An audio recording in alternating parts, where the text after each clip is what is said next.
It is indeed a privilege to have Shri Srinivasa Kakumanu Garu, CEO Moschip Technologies among us. Mr. Srinivasa Kakumanu holds a BE in ECE from Osmania University, Hyderabad. He began his career at HAL Hyderabad and later contributed to Qualcomm Logic Limited and Iconos Communications US. From 2000 to 2007, he worked in United States at TTM Incorporation and Iconos Communications. Returning to India, he led the VLSI group at Cient, formerly Infotech Enterprises. In 2010, he co-founded First Pass Semiconductors, a leading VLSI design services company, which grew to 210 plus employees before its acquisition by Moschip in 2018. He then headed Moschip's semiconductor business unit. He also co-founded Moschip Institute of Silicon Systems, where he teaches digital and physical design. Sir, we now invite you to enlighten the audience with your words. Yeah, good morning all of you. Right, so running a public limited company like Moschip always reminds me of starting anything on time. I'm not actually complaining, okay, because I have set this afternoon, the entire morning session for you guys. So, and hence, I do not have any complaints. So.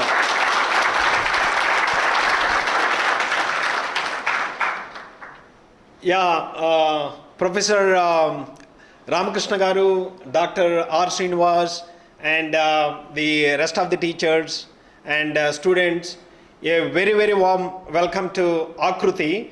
Aakruthi is a Sanskrit word, right? What does it actually mean? Yeah, I think shaping up, right? So I think Dr. R. Srinivas Garu talked about Aakruthi and the importance of innovation and the technology. He talked about NRSA and some inspiring technology details he has actually given you. But what I would actually like to do is, let me talk a little bit about my journey so that you can actually believe. You can also become and then probably lead or lead a company or start a company on your own, right? So I was born in Chirala, Prakasam district. I don't know how many of you know this town. And I was raised in Krishna district. I did my schooling and intermediate in Krishna. And for me, the natural choice was to go to Andhra University. I gave MSET in 1991. This was a long time ago. I think most of you didn't probably arrive into this wonderful world yet, right? 1991, but Osmania University ECE used to be one of the most preferred branches out of all the branches and all the colleges, not only across combined AP, but it is across India. That is why even though it was far away from my place. We used to live in Machilipatnam those days. And it was far away, but even though my mother was not actually willing to let me go to Osmania University, but I insisted and joined here. And this branch used to actually get filled very, very fast those days. After computer science REC Warangal, now it is called NIT Warangal, this used to be the branch that used to actually get filled.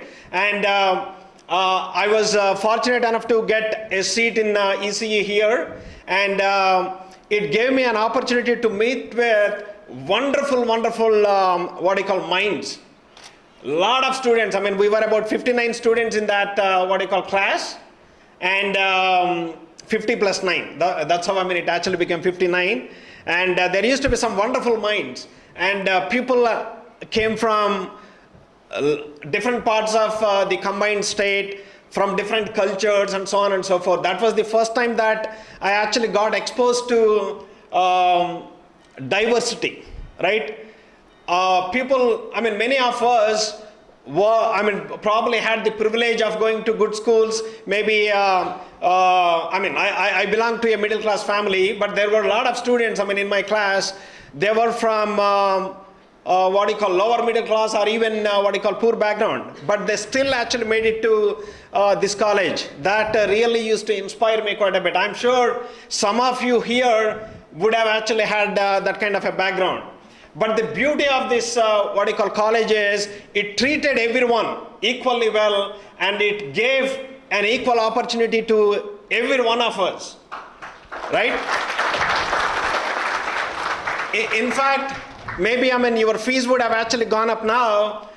We paid less than 4,000 rupees for 4 years. Can you imagine? Less than 4,000 rupees. And that used to be used to be the contribution that the university or the governments used to actually impart to students. If the fees was around 10,000 rupees a year, I don't think I would have actually chosen engineering, because we couldn't have actually paid. And that is why I have so much gratitude. I think one of the things that I want you guys to learn in life is gratitude. Be grateful to people who actually made a difference, and the university that who is actually shaping you up. In a lot of countries, right, especially the advanced countries, the education is extremely expensive, and it is not easy to get into engineering or medical kind of courses, right? So that is why I have so much respect and gratitude for this university and college. And whenever Ramakrishna Garu actually asked me to do something, if it is in my hands, I'm always ready to do it. And last year I actually came here to deliver a lecture on chip design. I don't want to actually bore you guys. Some of you would have attended session. Chip design is a career that you can after all choose, right? And good. So after passing out in 1995, of course I joined HAL and several other companies, and I also worked in the US, came back. But one of the things that I would actually like to share with you is, maybe you can also get inspired. During my engineering, the importance of having good friends, importance of having friends that can actually give you unfiltered feedback is what I'm going to talk about. One of my close friends used to actually tell me, so there are so many good things, but one of the things that he used to tell me was, "Arey Srinivas, you are not ambitious enough. Somehow, I feel you could actually achieve more, but you always put your bar a little lower than where it should actually be. You are less ambitious." And my friend name, I would like to actually take his name also, is Murthy. He is in the US now. And he used to always tell me. And I used to question myself. Is it? Am I less ambitious? Am I actually setting bar too low? So that actually stuck in my mind, and I used to keep wondering about it. So in fact, his conversations with me actually played a very, very important role for me to start a company in 2010. I started my own design services company called First Pass Semiconductors Private Limited, which I ran it for about 7.5 years. And again, when you actually have your own company, you would be able to, again, I talked about less privileged people, right? If you are running your own company, you will be able to actually provide an opportunity to some of those people, some brilliant minds, but they are from rural backgrounds and so on and so forth. So when I was running First Pass, I used to actually go to Gudlavaleru. There is a village close to Gudivada, and I used to hire some brilliant Polytechnic college students from Gudlavaleru Polytechnic College. And we hired about 50 students. Some of those, students' parents are daily wage laborers also, right? But an opportunity that was actually given to them changed their lives forever. So, whether I would have been able to do this if I was actually a part of another company, I really don't know. But when I was running my own company, I was able to actually make those kind of decisions. And we gave an opportunity for 50 students over 7 years or so. Some of those students are now in the US working for NVIDIAs and Samsungs. Can you imagine? Can you imagine someone having only two pairs of what you call dresses and with what you call Hawaii chapels, joining us and being part of NVIDIAs and Samsungs and Apples of the world today? In about 10-11 years, their life has actually transformed. That is the beauty of actually learning. If you are actually good at what you call studies, learning. I mean, I'm not even saying studies. Learning is something that you should never stop. In fact, I was speaking to Dr. R. Srinivasa garu, and I was pretty amazed. He did diploma, he did engineering, he did ME, then he did MBA, he also did PhD. He is a living example of lifelong learning, right? There are a lot of people, I mean, that we can actually get inspired from, right? So learning is something that we should never stop. See, there is something that, in fact, I actually said it at the graduation ceremony last year, the importance of incremental learning. You are all math students and hence you can understand this math. If you are good at something, try to actually become 1% better in that every day. 1% better, just 1%. Can you actually become 1% better? Every day? You can, right? In about 365 days, you would actually become 1.01 to the power 365 times better. Do you agree? Is that math right? 1.01 to the 1 power 365 is only 1. But 1.01 to the power 365, you can check, is about 37. You would become 37 times better than what you are today in about 365 days from today. I mean, it's all math. The importance of incremental learning is very well actually articulated by James Clear in his book called Atomic Habits. You may want to actually read it. I don't know, have you guys read that book? Yeah, read it. It is very, very important. You have to keep learning. You have to keep improving. And a lot of times, when you actually learn and make yourself actually ready, when an opportunity knocks your door, you will be able to grab the opportunity. I'll also give you a few examples. A lot of you, I'm assuming that you are cricket fans, right? Huh? Are you guys watching cricket? Are you guys happy that we won 2 ICC trophies back to back? Kudos to India, right?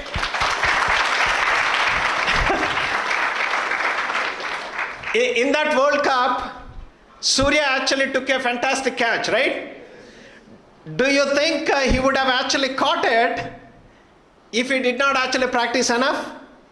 He would have practiced that kind of catches. These days, all these fielders are actually practicing those kind of catches, right? He would have practiced maybe 1,000 times. And we all love the way Kohli actually, plays cover drive, right? And we all love Rohit playing a pull shot. And I don't know how many of you actually watched Sachin play. We actually grew up playing, right? Watching Sachin play. And Sachin's straight drive used to be fantastic. That used to be one of the most beautiful things in the world, at least for me, right?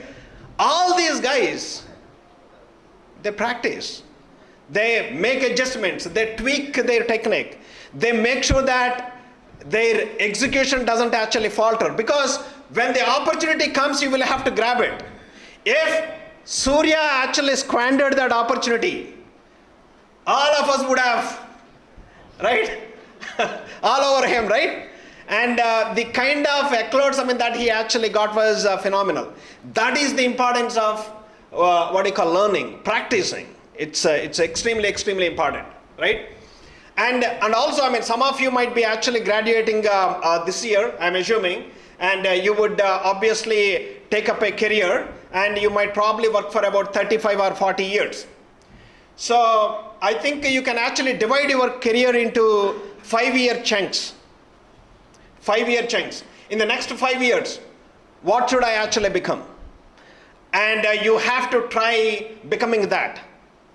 I know 5 years may be a long time for you guys. We are actually living in a fast-paced world, and this is the conversation that I was actually having with Dr. R. Srinivasa garu. We used to have a lot of patience. We used to go to movie theaters. We used to stand in queues to buy tickets. But these days, I mean, we are all actually booking tickets on Book My Show, right? So I think patience has actually gone out of the system. But whatever I'm saying now, because it is not a 2020 match. It is going to be a test match for you. 35 years or 40 years you are going to work, or you are going to start companies or run companies.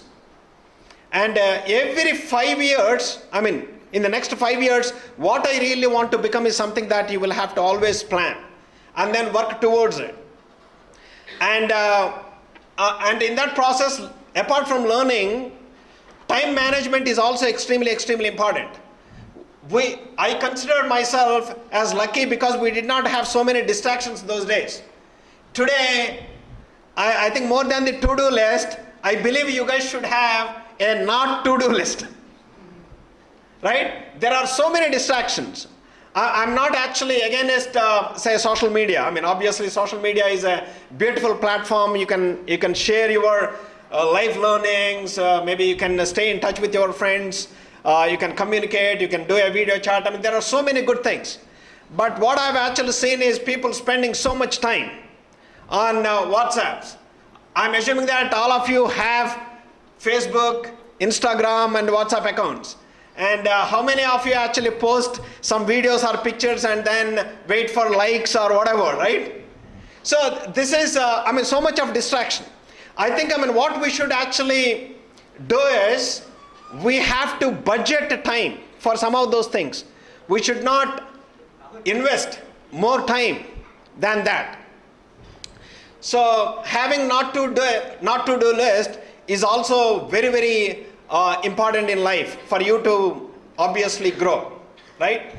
The other thing is, at certain point in life, obviously you would become leaders or managers, right? Yeah. So you would become leaders or managers, and when you become leaders or managers, you have to obviously take care of your team, right? And I think as a leader, you have to put your team first and maybe yourself last, I would say, because it is always the team that actually wins you business or makes your company run or makes your company profitable or makes your team win, right?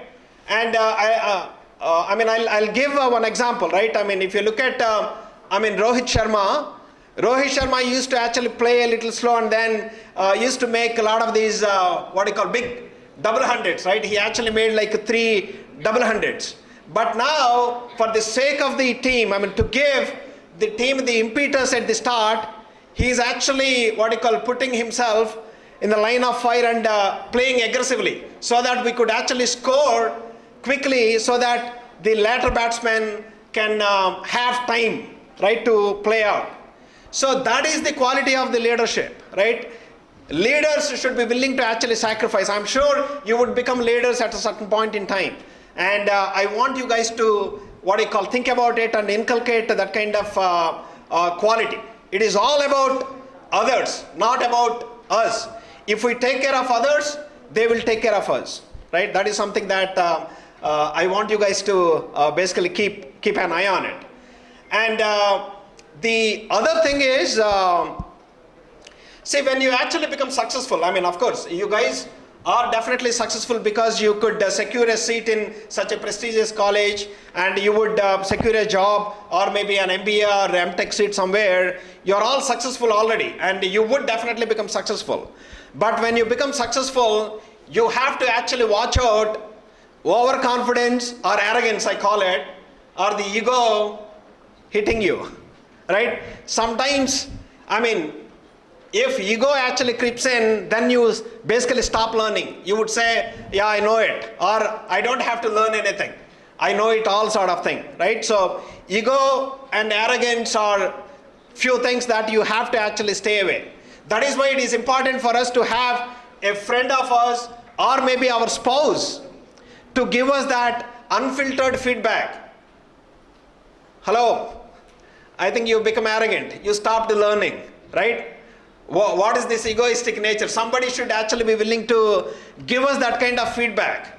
There has to be a check, because a lot of times we are blind to our blind spots. We don't even know, oh, did I behave that way? We always say, right? We are blind to blind spots. Somebody has to actually show them to us.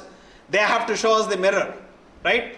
So have such companions with you, and plan for lifelong learning, become good leaders, start companies, provide opportunities to a lot of people, underprivileged and so on and so forth.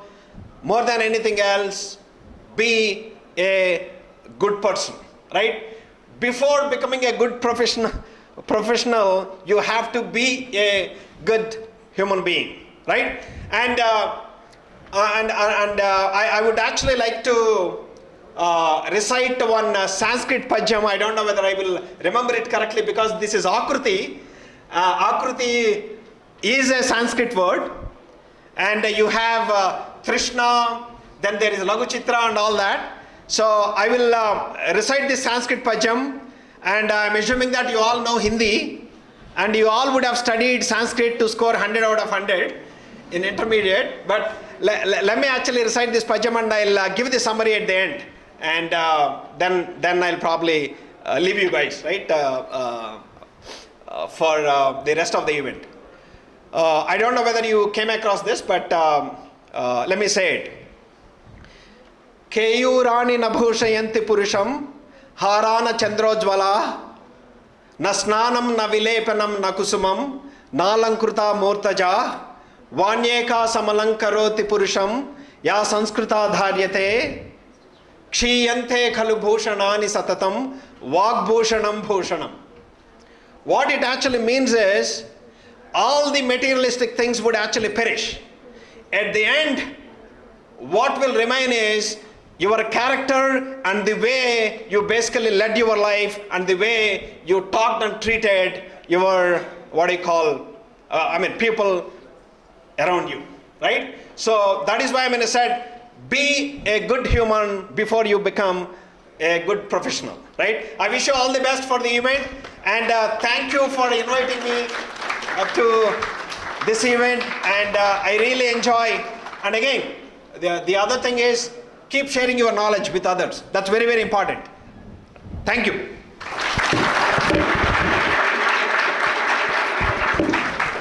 Thank you, sir. Your words have truly enriched our, left an impact on our minds, and thank you for motivating us.